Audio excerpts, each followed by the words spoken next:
আজকে আমি সারাদিন কি করলাম, বাইকে করে কোথায় গেলাম এবং এত রাত্রে বাজারে কি করছিলাম, রাত্রে কেন চিকেন বানালাম, তো এই সমস্ত কিছু নিয়ে আজকে ভিডিওটা স্টার্ট করছি। সো হ্যালো গাইজ, আমি তমালি আর আজকে চলে এসেছি তোমাদের সাথে নতুন একটি ভিডিও নিয়ে। আজকে সকালবেলা হুট করে ইচ্ছা হলো যে কলেজে যাব। তো হুট করে বলা যায় না, ভাবছিলাম যে কলেজে যাব। তো আজকে বাইকে করে কলেজে যাচ্ছি একজনের লিফট নিয়ে। আসলে একটু লেট হয়ে গেছিলো, তো একজনের লিফট নিয়ে যাচ্ছি। আর বলে রাখি, আমার বাড়ি কিন্তু গোপালনগর, সনিকপুর। তো সেখান থেকে আমি কলেজে যাচ্ছি, নহাটা কলেজে। তো কলেজে যেতেই আমাদের বাড়ি থেকে কিছুটা এগিয়ে গিয়েই একটা ইটভাটা পড়ে, সেটা পার করে এখন কলেজের দিকে যাচ্ছি। আর এই রাস্তাটা সাধারণত ফাঁকাই থাকে, কিন্তু এই রাস্তাটা ফাঁকা থাকলেও এই রাস্তায় কিন্তু বাসও চলে। তো দেখতে দেখতে চলে এসেছি, এটা ভান্ডারখোলা বাজার। সামনে ভান্ডারখোলা প্রাইমারি স্কুল, আর এটা হলো বাজার। ডান সাইডে মাছ বাজার আছে। আজকে সকালে রান্নার ভিডিও নিয়ে আসিনি, তার কারণ সকালে খুবই তাড়া ছিল, তাড়াহুড়ো করে রান্না করেছি কিছু একটা, অতটা খেয়াল পড়ছে না কি করেছি। তো রান্না করে বাড়ির কাজকর্ম সেরে কলেজের জন্য বেরিয়ে পড়েছি, আর মোটামুটি প্রায় পৌঁছেই গেছি। আর একটা ইন্টারেস্টিং ব্যাপার হচ্ছে, আমি আজকে কলেজে যাওয়ার জন্য একটা ব্যাগ কিনতে গেছি মাত্র আধ ঘন্টা আগে। তো সেখান থেকে এসেই মানে কোনো রকমের তাড়াতাড়ি করে বেরিয়ে পড়েছি, আমি খুব টাইম পাংচুয়াল। আর যেই স্কুলটা দেখলে, এটা হচ্ছে নহাটা সারদা সুন্দরী গার্লস স্কুল। এই স্কুলের পাশে আমার স্কুলের একটা টিচারের বাড়ি আছে, খুব প্রিয় একজন টিচার, তার নাম না বললেই নয়, রিক্তা জোদ্দার, আমার খুবই প্রিয় একজন টিচার। তো সামনেই হচ্ছে নহাটা কলেজ মোড়, আর সামনে যে বিল্ডিংটা দেখা যাচ্ছে ওটা হচ্ছে হাই স্কুলের বিল্ডিং, নহাটা হাই স্কুলের বিল্ডিং। তো আমি এখন কলেজের জন্য এগোচ্ছি, কলেজে যাওয়ার রাস্তায়। এটা হচ্ছে কলেজ মোড় থেকে বাঁদিকে চলে গেলে এই রাস্তাটা দিয়ে কিন্তু যশোর রোডে উঠে যাওয়া যায় জলেশ্বর হয়ে। আর সামনে আমাদের কলেজ। এই রাস্তাটা দিয়ে যশোর রোডে ওঠার জন্য অনেকটা লং যেতে হয়, বিকজ এটা একটু ভেতরের রাস্তা, তো একটু লং হয়ে যায়। আর সামনেই আমাদের কলেজ। তো কলেজে ঢুকছি, তারপরে তোমাদের সাথে কথা হচ্ছে।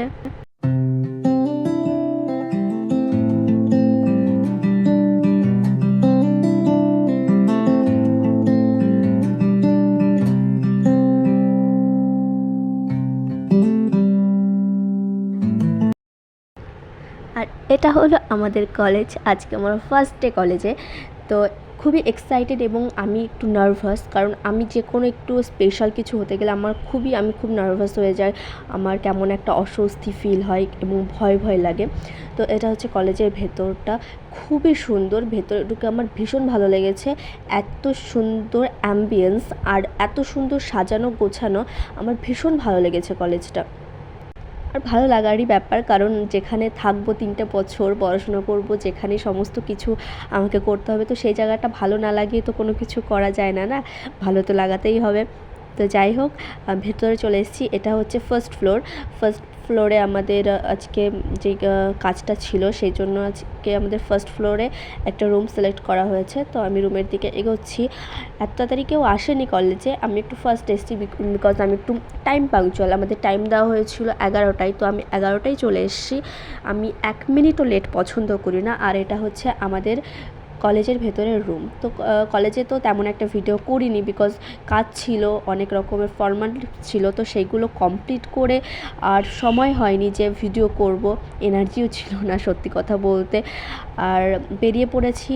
তারপরে বাড়িতে এসে রেস্ট নিয়ে আজকে চলে এসেছি আমি বাজারে।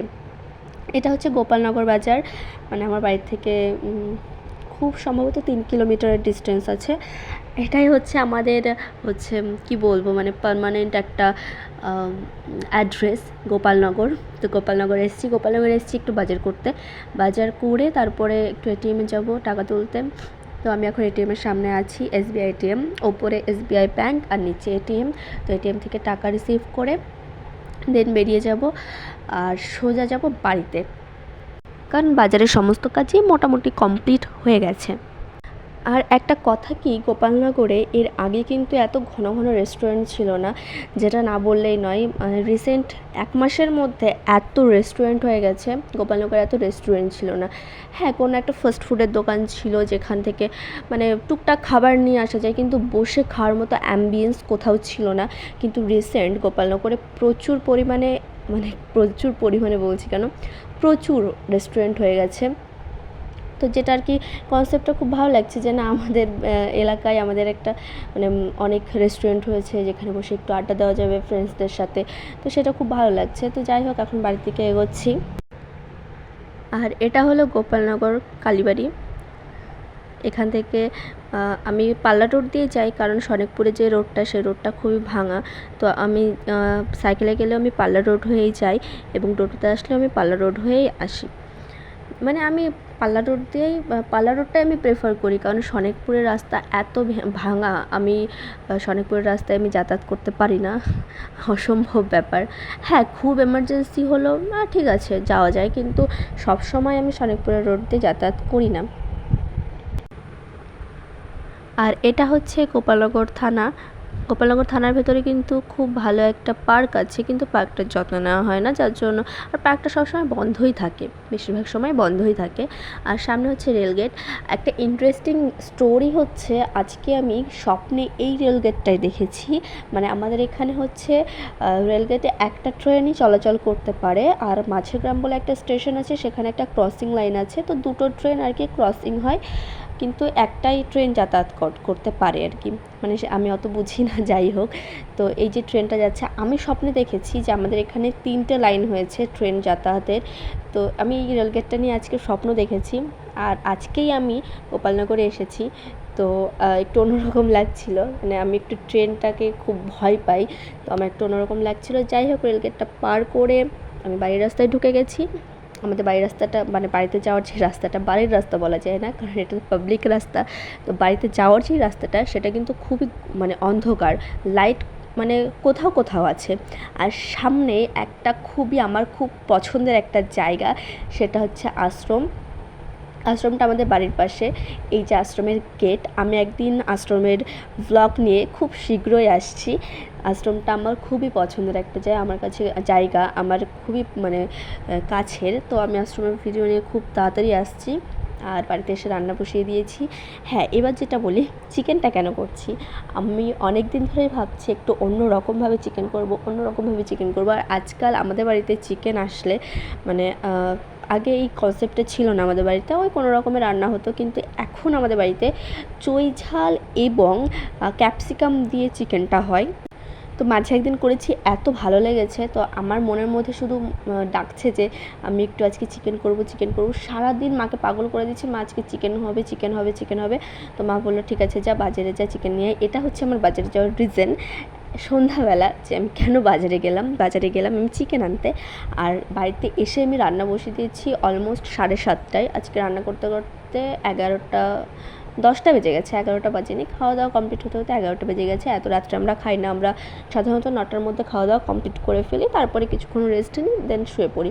তো এটা হচ্ছে আমাদের এখন শিডিউল হয়ে গেছে, রুলস আমাদের বাড়িতে, যে 9টার মধ্যেই খাওয়া দাওয়া কমপ্লিট করতে হবে। আর আমি খুবই টাইম পাংচুয়াল, তো আমার এই জিনিসগুলো খুব ভালো লাগে, যে সব কিছু টাইমের মধ্যে করা। তো যাই হোক, বাড়িতে এসে সব গুছিয়ে টুছিয়ে রান্না বসিয়ে দিয়েছি। আর আজকে চিকেনে আমি গোটা রসুন দিয়েছি, রসুন ছাড়িয়েও দিয়েছি, মানে কড় করে। আর বেটে তো দিয়েছি মশলায়, কারণ বেটে না দিলে অবভিয়াসলি চিকেনটা অতটা টেস্টফুল হবে না। আজকে চিকেনে এত ঝাল দিয়েছিলাম যেটা ধারণা করা যাবে না। আমার মা চিকেনে প্রচণ্ড ঝাল খায়, কিন্তু আমি একদমই ঝাল খেতে পারি না। চিকেন বলে না, আমি একদমই ঝাল খেতে পারি না যে কোনো জিনিসে, কিন্তু আমার প্রচণ্ড ঝাল খাই। তো আমার মা সেখানে বলছে অতিরিক্ত ঝাল হয়ে গেছে, মানে যেটা সহ্য করা যাচ্ছে না। আসলে রাত্রেবেলা করেছি তো আমার একটু অন্যরকম, মানে সারাদিনের জার্নি, তারপরে রান্না করেছি। কী জানি আজকে কেন এতটা ঝাল দিয়ে ফেললাম। আমি সাধারণত এরকম ঝাল দিই না বলে আমার মা বকে, আজকে ঝাল হয়ে গেছে, সেই জন্য আমার মা বলছে যে এত ঝাল হয়েছে কেন। তো যাই হোক, রান্নাটা বসিয়ে দিয়েছি, আর অলমোস্ট এখন কষানো শুরু করে দিয়েছি। কী দিয়েছি মানে রান্নার ভিডিও তো প্রপারলি করছি না, তো যার জন্য কী দিয়েছি পরপর বাই কনসেপ্ট সেটা আমি বলতে পারছি না। তবে যেটা ইন্টারেস্টিং আমার কাছে এবং আমার মায়ের কাছে, বাড়িতে আমি আর আমার মা থাকি, তো আমাদের দুজনের কাছে যেটা খুবই স্পেশাল এখন বর্তমানে সেটা হচ্ছে চুই ঝাল এবং ক্যাপসিকাম। এই দুটো ছাড়া চিকেন অসম্পূর্ণ আমাদের কাছে এই মুহূর্তে, কারণ চিকেনে চুই ঝাল এবং ক্যাপসিকাম খুবই ভালো লাগছে আমাদের কাছে। যাই হোক, অলমোস্ট কষানো ডান হয়ে গেছে। আর সবথেকে ইম্পর্ট্যান্ট একটা কথা বলি, আমার ফোনটা কিন্তু খুব দামি নয়, যার জন্য ক্যামেরাটা কিন্তু খুবই মানে অতটা ভালো না আর কি ক্যামেরার কোয়ালিটিটা। তো ভুল ত্রুটি মার্জনা করে দেবেন সবাই অবশ্যই। So thanks for watching this video.